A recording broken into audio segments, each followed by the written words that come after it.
Netflix has dropped a limited series that is both relevant and timely called Adolescence. Something that makes this unique is that each hour-long episode is a continuous take. So is this just a gimmick, or does it help the storytelling? A family's world is turned upside down when 13-year-old Jamie Miller is arrested for the murder of a teenage girl who goes to his school. The series might remind you a bit of that Apple series Defending Jacob, but it is much deeper of a story with an impact that could leave you speechless, at least for a bit. Stephen Graham stars as the dad of Jamie, the boy accused of murder. Graham is also one of the writers of the show. But as the dad, he is so raw with his acting that his performance is effortless, disappearing fully into the role so that this begins to resemble real life rather than drama.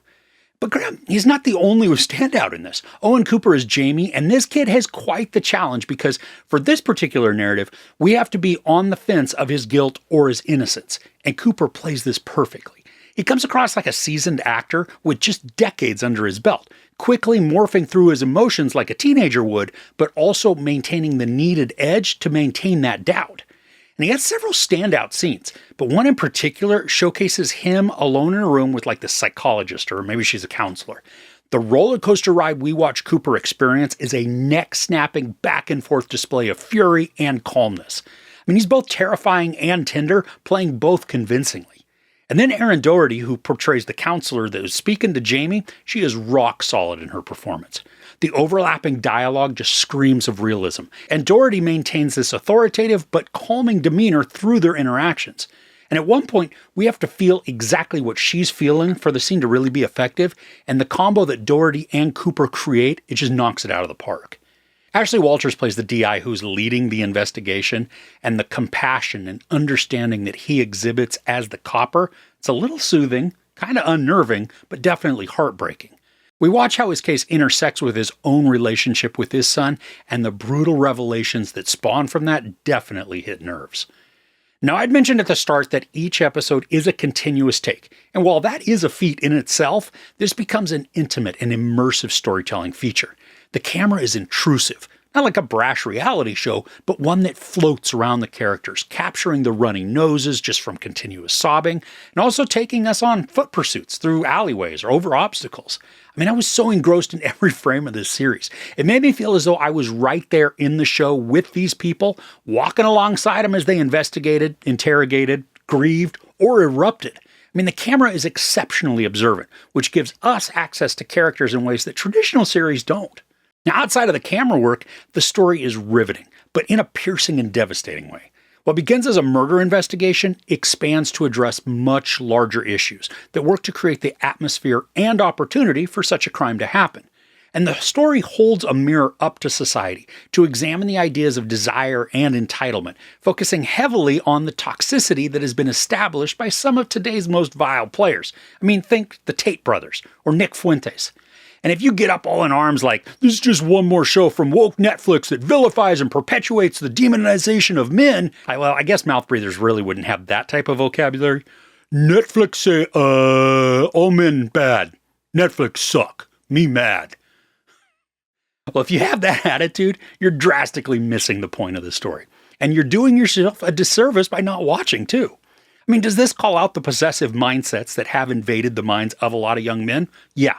But is that where it leaves it? The social critique is poignant, but we get to see this equally from the suspect's eyes as well as the parents' perspectives, where they question their entire parenting, wonder if they contributed to these behaviors, or if they should have seen it and corrected it. Same goes for teachers and the coppers.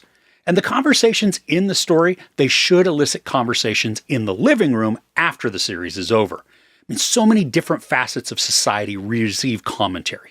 Peer pressure, social media, schooling, bullying, parental involvement, home environments. There are just a bunch of these that come into question. And while the show excels at examining the issues, it doesn't preach at us with solutions.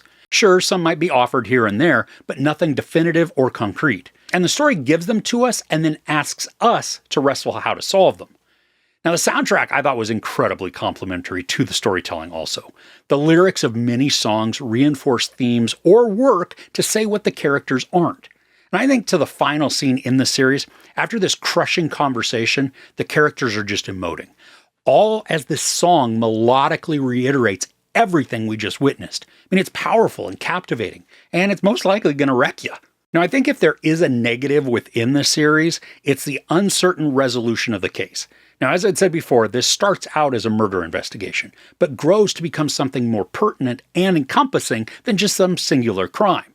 If you like or need a solid conclusion that tells you exactly what went down without any sort of doubt, this isn't going to satisfy you. And I do think we get enough context to believe the resolution, but it's not spelled out 100%.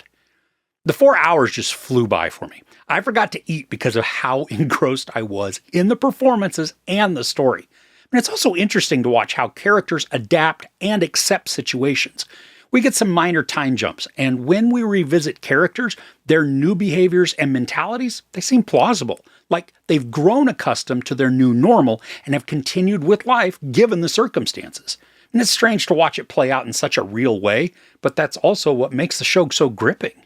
Adolescence is a surprisingly spectacular drama that's devastating and important. Stephen Graham is arresting in his performance, showing a level of raw vulnerability that transcends acting that's going to leave you speechless. Owen Cooper commands his scenes, creating an emotionally confusing character who you'll want to hug and strangle all at once. With creatively immersive continuous takes, each episode envelops with intrusive closeness, placing us as participants within the drama rather than observers. This is sure to spark conversations afterward, which are necessary to digest the weighty and powerful ideas that are expertly delivered through gripping storytelling. There's no sex or nudity, a ton of profanity, and some violence. I give Adolescence 5 out of 5 couches. This is one of these stories that you just want to drop everything and go watch immediately. I mean, knock over old people and children. Just go sit yourself in front of the couch and get it. All right, so what are you watching this weekend? Anything that you can recommend to me? Let me know in the comments below. If you enjoyed this review, please give it a like. Also, don't forget to share and subscribe. I'm Chris. This is Movies and Munchies. Thanks for couching with me.